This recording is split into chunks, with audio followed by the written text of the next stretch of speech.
What's the good word, y'all? It's your boy DKB here. We're breaking down our 2024 New York Jets undrafted free agent class.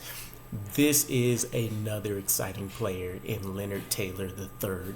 I know I just broke down Jarius Monroe, our safety slash cornerback, and mentioned that he was ranked as the most likely undrafted free agent to make our roster. But that award can easily be split with Leonard Taylor. Aside from that, Leonard Taylor is literally the true gem of this undrafted free agent class. A guy that, as far as he dipped, right, the 2023 season that kind of fell off a cliff for him, some injury concerns that came up, a little bit of questions about the motor, he still was projected to be a 4th to 5th round selection.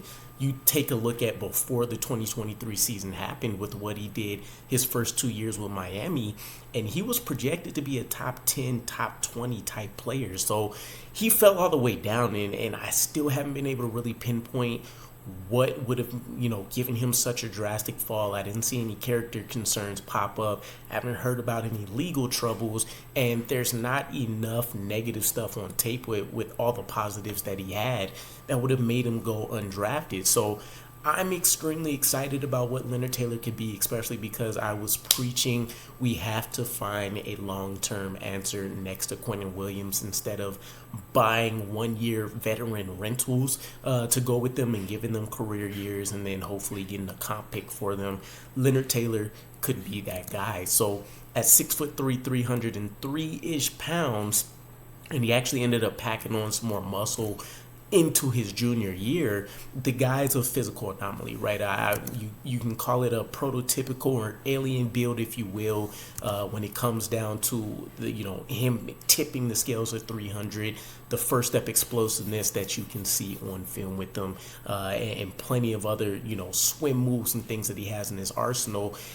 He brings one of those interesting tweener type bodies almost, where he's not a guy that can really tackle double teams, but he's a guy that can eat you up in the gap as a penetrator as well. So as a former 5-star recruit, he's come with a lot of he's had high status around him for quite some time, right? In high school, he was a big known player. Going into Miami, balling out his first 2 years, he really set the stage for himself to essentially own this draft. There's still players, still analysts that talk about Leonard Taylor in the same light that they would talk about a T'Vondre Sweat or Byron Murphy out of Texas. So to let you know kind of the air that we're talking about here, most of what he slipped due to was poor combine performance. A lot of what you're going to see from his RAS score metrics and stuff really does him an injustice when it comes to seeing what he's actually put out on tape. So he's just one of those guys that I assume didn't test well. And for anybody that was relying on statistical measurement cutoffs and stuff like that, it's easy to see Leonard Taylor falling off some boards. Was supposed to be an East-West Shrine Bowl invitee, ended up being a non-participant there.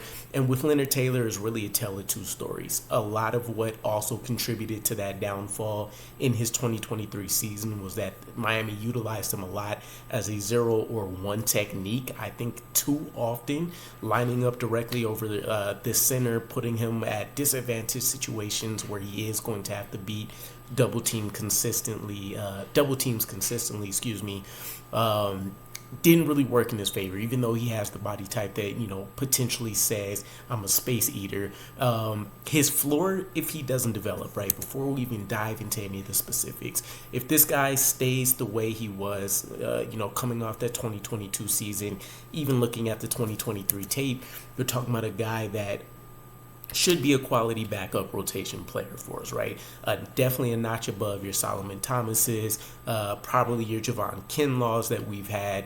And so that's still a win in and of itself from an undrafted free agent. But if we can tap and get him more consistent and close to his ceiling, he could walk away as the best defensive tackle from this class being undrafted. He could end up beating out Byron Murphy, T'Vondre Sweat, and a number of the other guys that we would have been excited about. And I can only imagine what Robert Saleh and Jeff Ulbrich, Aaron Whitecotton are cooking up right now with Leonard Taylor.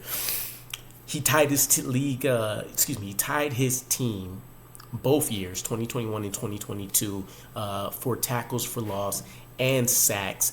Looking at the poor 2023 season, I don't want to say you can just throw it out the window, but realistically, I think the player you're looking at is the guy you saw the first 2 years, and maybe some frustration set in. I heard some chatter from the team inside, whatever sources that may be, that he's played with a chip on his shoulder the first 2 years, and it just didn't quite seem like that was the same atmosphere for him in 2023, or same mentality anyways. But what you see on tape with them, amazing first step flash. Again, for a guy that's tipping the scales at 300, he generally seems like he's going to be in the backfield on any given play if he's lined up between the guard and the center. Has good power to move blockers. You can see him locating the ball carrier pretty well, so the vision stands out there. His legs continue to churn when he's working with power. It's not something you always see out of these guys. We'll talk about him getting stalled out a little bit, but you do see him being able to utilize just the natural power his body will allow him to. Great snap timing. It's an underrated element of guys that want to be a one-gap penetrator, guys that you expect to kind of abandon run technique to a certain degree, or at least basic run principles, to be a interior disruptor, and I think that's exactly what he is. You take a look at the prototypical frame for the length and weight, he really knows how to get the most out of his body, at least from a pass rushing perspective, and I think there's still a lot of upside. From a games film standpoint, he reminds me kind of a lot of a Bryce Huff. He has the ability to dominate in the pass rush, area of the game, and then in run defense, he's a guy that you kind of hide. You've seen Miami actually take him out of the rotation quite a bit if there was obvious rundowns to kind of account for that. Good knockback when he's converting speed to power. Gets small in the gaps. He has a pretty effective rip move that he's able to utilize. Capable of stacking moves together. So you'll see a swim move. You'll see a pretty solid pull and push. You'll see the rip move that I'm talking about now. Definitely more of a finesse kind of guy, but he does have some power elements in his game. Can stack blockers and hold combos for gap discipline. It's not like he's completely unreliable in the run game. Just based on what they asked him to do in 2023, he at least is going to have the expertise of having to deal with double teams. He's going to a defense where really we can mitigate that quite a bit with just the mentality and the aggressive fronts that we like to use in New York. So I don't see that being as much of a problem. Great ability to extend and control blockers. He definitely utilizes, the full arm length whenever he can. It just seems like an innate ability for him to kind of keep guys out of his chest when things are working right for him. And generally, he's a high effort player. Now, you can separate high motor versus high effort if you want, but his game film is literally littered with him having second chance opportunities to drag ball carriers down, get after the quarterback, chase a ball carrier, and he's doing a pretty effective job at it. Now, as far as some of the things that, this is the consistency piece you really want to see him shore up. And again, if he does, I think he's walking away as the best pass rusher here.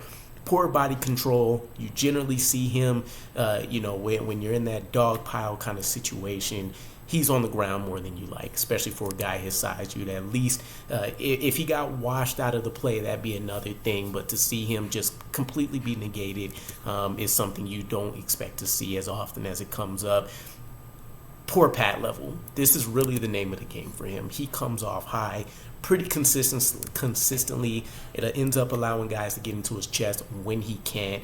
The hand technique fails. It's just generally, if he doesn't get that first solid step, and he also doesn't get to utilize one of his most effective moves, like the rip or a swim move right out of the gate, you see things fall flat on his face pretty quick. The hand technique doesn't allow him to win consistently just yet.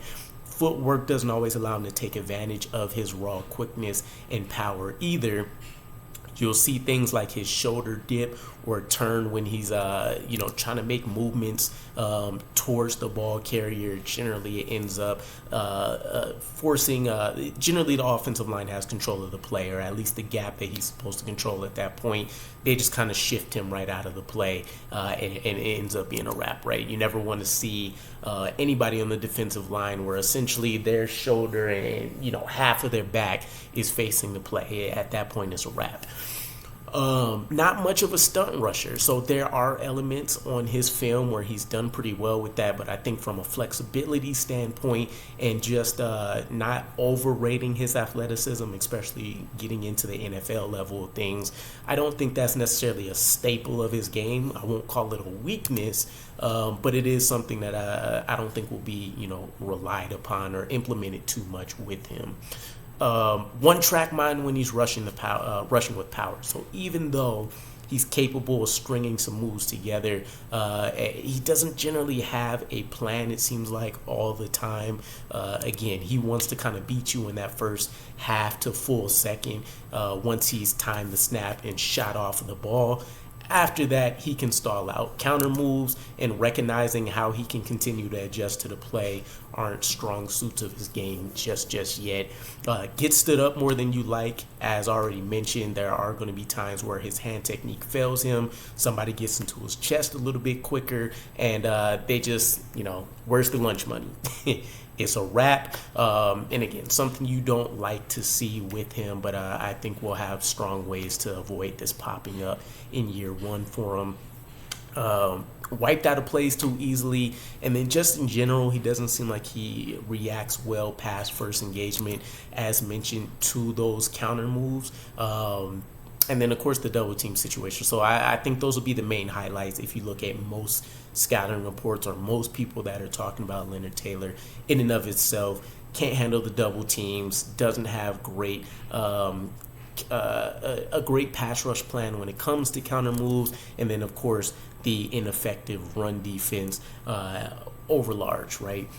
But with all of that said, when you look at a guy like Leonard Taylor, I think it's easy to look at a few comparisons in the NFL, and from not just a physical standpoint, but from what the game film showed you, I think these two seem pretty comfortable to me. Javon Hargrave and then Christian Barmore seems like exactly what you can expect to get on the low and high end with a guy like Leonard Taylor. So I'm super pumped for him. I'm really this was a year I didn't think we'd get a ton of undrafted free agent contributions, meaning them being on the roster and having somewhat of a significant role. But to think Jarius Monroe could land in the safety group, and then you can get Leonard Taylor to potentially be the main backup to a guy like Javon Kinlaw, and then, of course, be the future partner of Quinnen Williams as he gets into his second and third year. Chef's kiss. It really doesn't get any better than that. They absolutely nailed this undrafted free agent class for what they needed to help supplement this roster. So ultimately, let me know what you guys think. And of course, if you had any additional details I didn't have here, like something you heard for why he dropped so far, etc., please let me know. I always love the story. Some of you guys reach out and tell me, hey, I played with so-and-so personally, or I had a brother, friend, cousin, etc. Love to see him. So nonetheless, hope you guys appreciated the report, and I'll catch you again. Peace.